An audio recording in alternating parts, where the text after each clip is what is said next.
মনে করে আমি রাত্রে যেটা খেলাম সেটা রিজিক, দুপুরে যেটা খেয়েছি সেটা রিজিক, সকালে যেটা খাবো এটা রিজিক।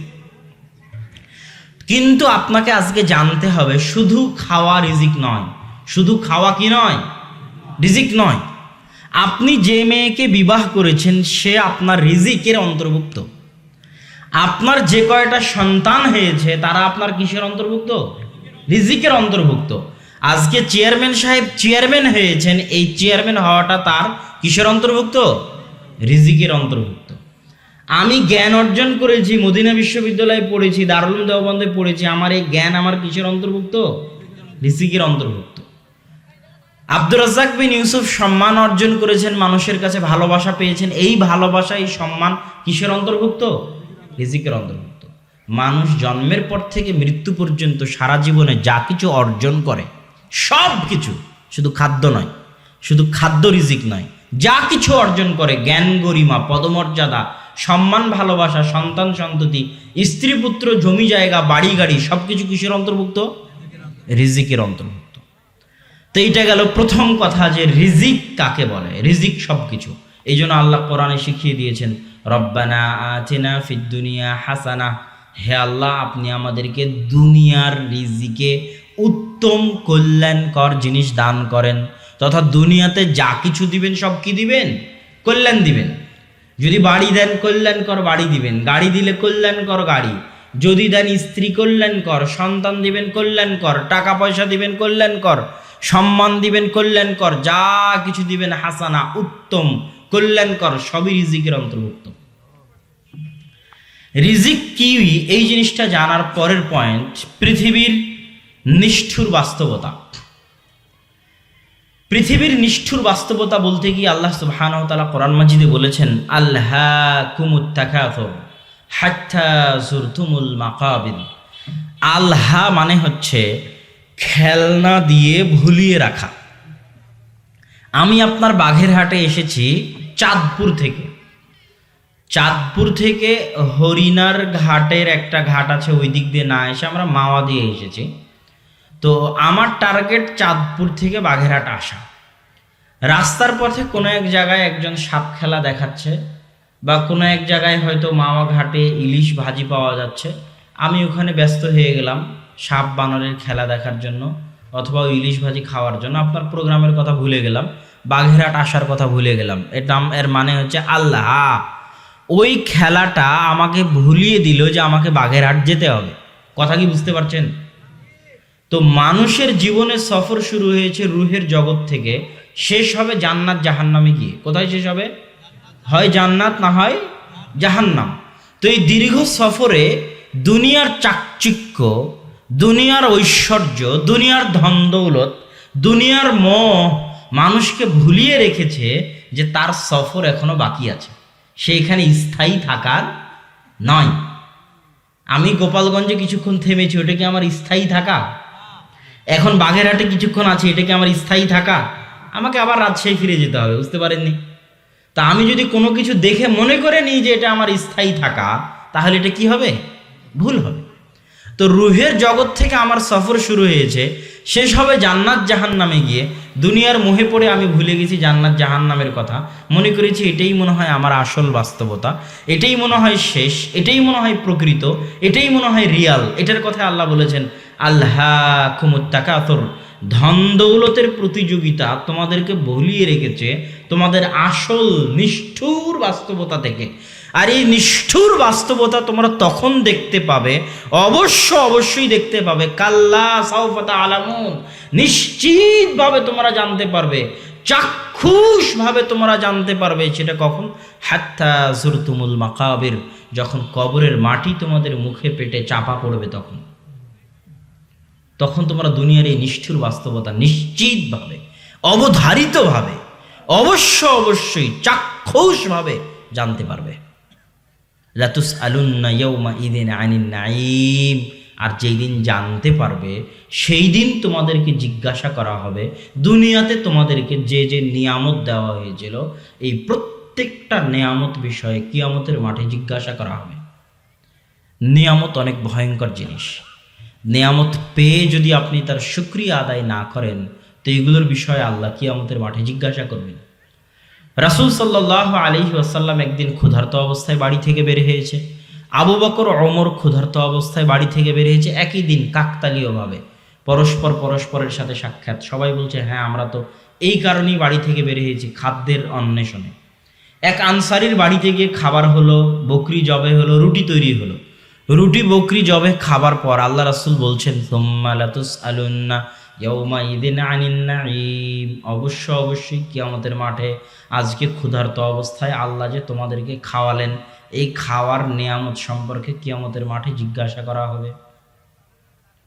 তাহলে দুনিয়ার সব নিয়ামত সম্পর্কে আল্লাহ জিজ্ঞাসা করবেন, দুনিয়ার নিষ্ঠুর বাস্তবতা। রাসূল সাল্লাল্লাহু আলাইহি ওয়াসাল্লাম একদিন এক বাজারের পাশ দিয়ে যাচ্ছেন, মাররা বিসুক, এক বাজারের পাশ দিয়ে যাচ্ছেন। ওই বাজারের পাশে একটা মরা কানকাটা ছাগলের লাশ পড়ে আছে।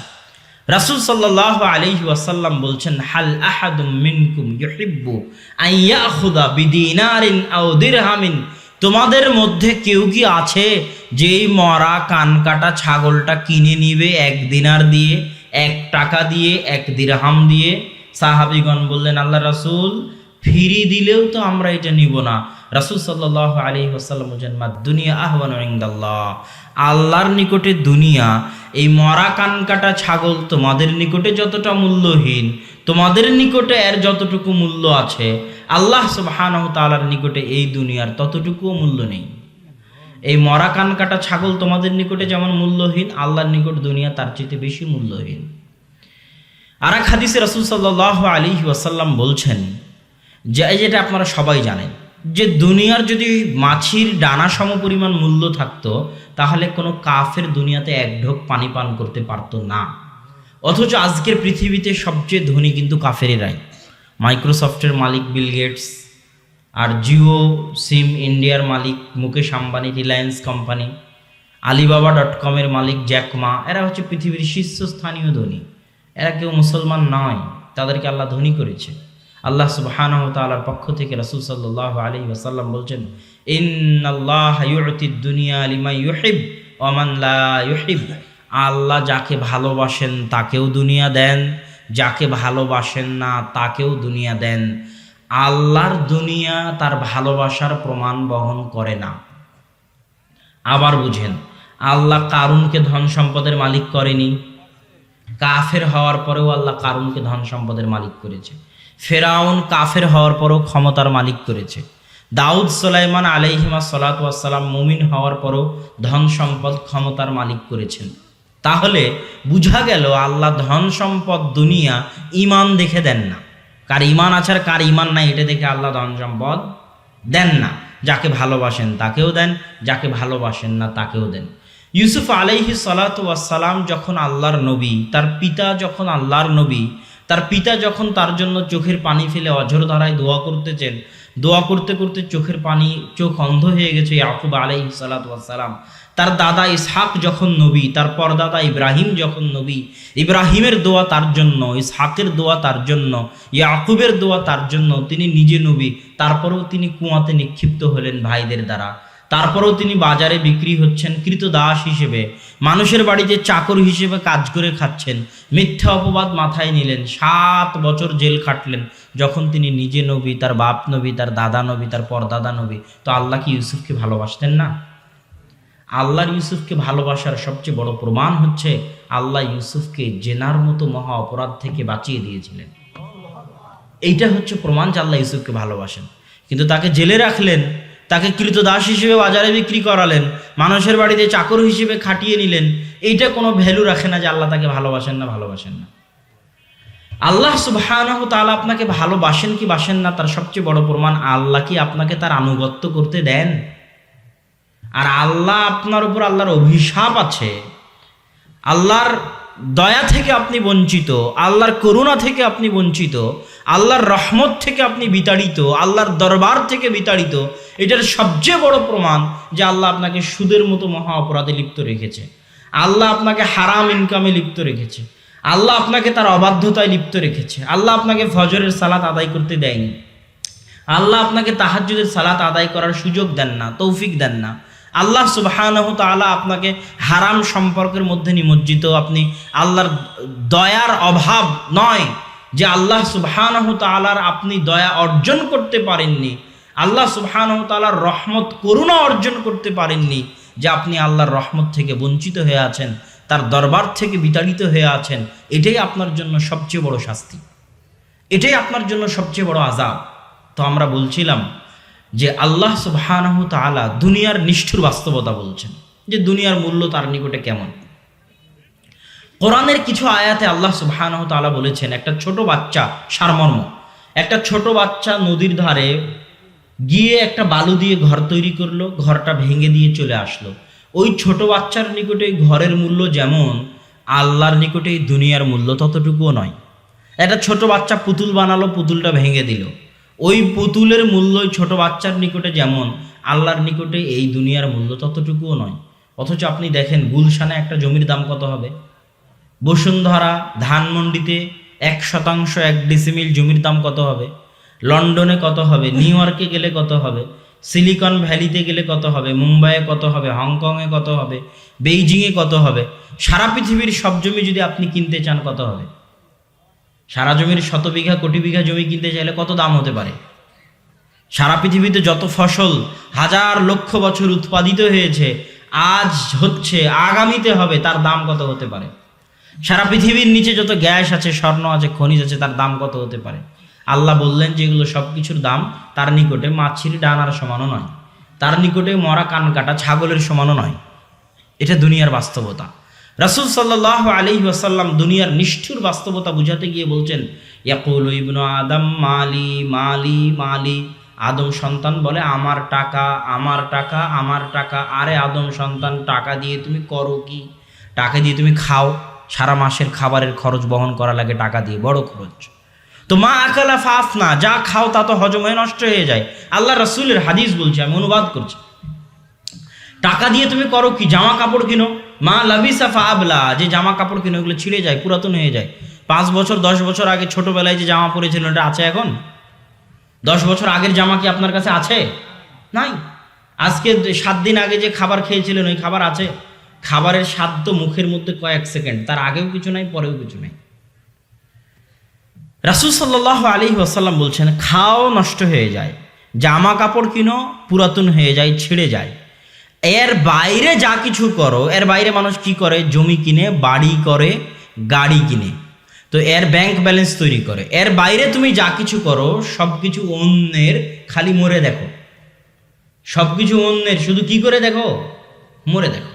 মরা মাত্রই তোমার ছেলে, তোমার ধন সম্পদ, ব্যাংক ব্যালেন্স, বাড়ি গাড়ি নিয়ে মারামারি লাগবে, যেমন তুমি তোমার বাপেরটা নিয়ে লেগেছিলে। এই পৃথিবীতে আজ থেকে 500 বছর আগে মানুষ ছিল না?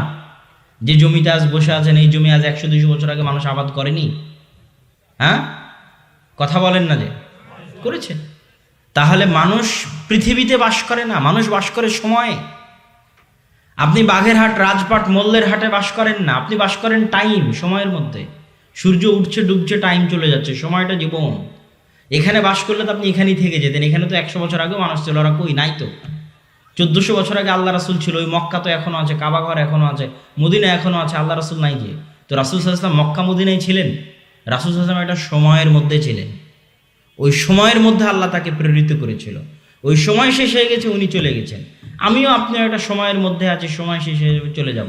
এটাই দুনিয়ার নিষ্ঠুর বাস্তবতা। ইবনুল কাইয়িম রাহিমাহুল্লাহ লিখছেন, মানুষ দুনিয়াতে 100 বছর বাঁচে, কিন্তু পরকালে দেখে মাত্র 1 বছর বেঁচেছিল। মানুষ দুনিয়াতে কোটি টাকার মালিক হয়, কিন্তু পরকালে দেখে মাত্র 1000 টাকার মালিক ছিল। কিভাবে? দুনিয়াতে যতটুকু সময় সে আল্লাহর রাস্তায় ব্যয় করেছিল, সেটা এক জায়গায় একত্রিত করলে 1 মাসের সমানও হয় না। তাহলে 100 বছর বাঁচাটা ফাও। মাত্র 1 মাস বেঁচেছে, যে 1 মাস আল্লাহর রাস্তায় কাজে লাগিয়েছে, সালাত, সিয়াম, হজ, যাকাতের মধ্যে কাজে লাগিয়েছে। কোটি টাকার মালিক হয়েছে, কি আমাদের মাঠে দেখছে 1 টাকারও মালিক নাই। যে 100 টাকা খালেজ ভাবে, লোক দেখানোর জন্য নয়, খালেজ ভাবে আল্লাহর জন্য দান করেছিল, ওইটা দেখে আছে, তা বাদে কিছু নাই।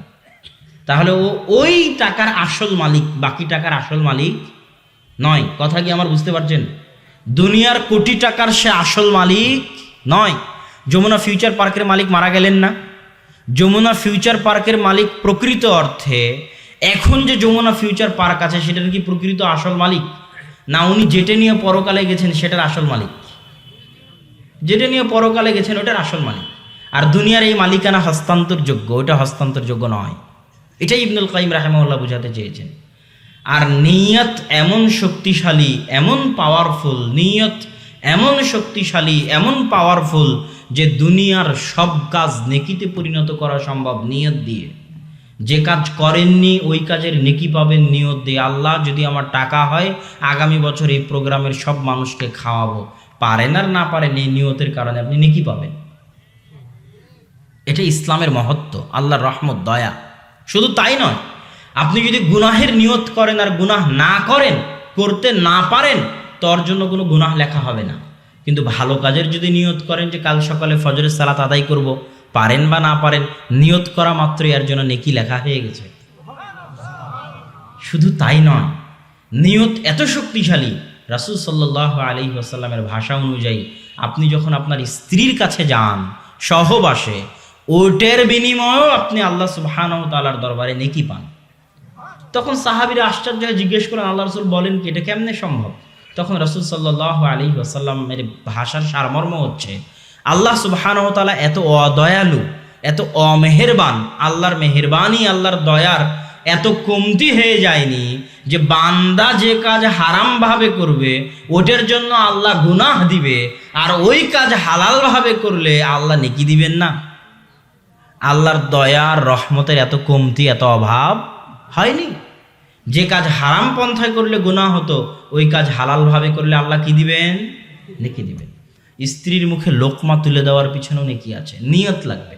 আজকে ব্যবসা করছেন দুনিয়ার স্বার্থে, আজকে থেকে নিয়ত করে ওঠেন ব্যবসা করব এই জন্য যাতে বেশি টাকা ইনকাম করে বেশি আল্লাহর রাস্তায় ব্যয় করতে পারি।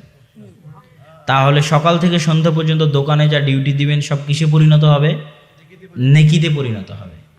নিয়ত পরিবর্তন, সারা দুনিয়ার সব কাজ নেকিতে পরিবর্তন। সব কাজ 24 ঘন্টা নিয়ত পরিবর্তন, নেকিতে পরিবর্তন।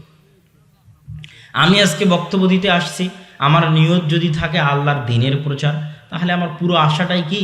নেকি। আর যদি আমার দুনিয়াবি কোনো স্বার্থ থাকে তাহলে আমার আশাটা কি? বৃথা। সম্মানিত উপস্থিতি, আমরা রিজিকের আলোচনা করতে গিয়ে বলছিলাম দুনিয়ার নিষ্ঠুর বাস্তবতা। এবার আসেন, রিজিক কি আল্লাহ সুবহানাহু ওয়া তাআলার হাতে না মানুষের হাতে? এইটা কি মানুষ মুখেই বলে না অন্তরে বিশ্বাস করে? মানুষ অধিকাংশ কিন্তু মুখে বলে, অন্তরে বিশ্বাস করে না। আল্লাহ সুবহানাহু ওয়া তাআলা পবিত্র কোরআন মাজিদে বলছেন যে ওয়ামা মিন দাব্বাতিন ফিল আরদি ইল্লা আলাল্লাহি রিজকুহা, এমন কোনো পশু প্রাণী, জীবজন্তু, জানোয়ার দুনিয়াতে বিচরণ করে না যাদের রিজিকের দায়িত্ব আল্লাহ সুবহানাহু ওয়া তাআলা বহন করেন না। প্রত্যেক জীবজন্তু, পশু পাখি, জানোয়ার যারা পৃথিবীতে বিচরণ করে তাদের সকলের রিজিকের দায়িত্ব কে বহন করেন? আল্লাহ সুবহানাহু ওয়া তাআলা বহন করেন। আল্লাহ সুবহানাহু ওয়া তাআলা অন্য আয়াতে বলছেন, আল্লাহু ইয়াবসুতুর রিজকা লিমান ইয়াশা, আল্লাহ যাকে চান তার রিজিক প্রশস্ত করে দেন, যাকে চান তার রিজিক সংকীর্ণ করে দেন। মারিয়াম আলাইহা সালাতু ওয়াস সালামের নিকটে কুল্লামা দাখালা আলাইহা জাকারিয়াল মিহরাব, যখনই জাকারিয়া মারিয়ামের নিকটে প্রবেশ করে, ওয়াজাদা ইনদাহা রিজকা, দেখে অসময়ের ফলমূল, অসময়ের আম, জাম, কাঁঠাল, লিচু। তখন জাকারিয়া আলাইহিস সালাতু ওয়াস সালাম জিজ্ঞেস করলেন, ইয়া মারিয়াম আন্না লাকি হাদা, মারিয়াম এই অসময়ের ফল কোথায় থেকে? মারিয়াম বললেন, ইন্নাল্লাহা ইয়ারযুকু মান ইয়াশা বিগাইরি হিসাব, আল্লাহ যাকে চান তাকে বেহিসাব রিজিক দান করেন। আল্লাহু আকবার।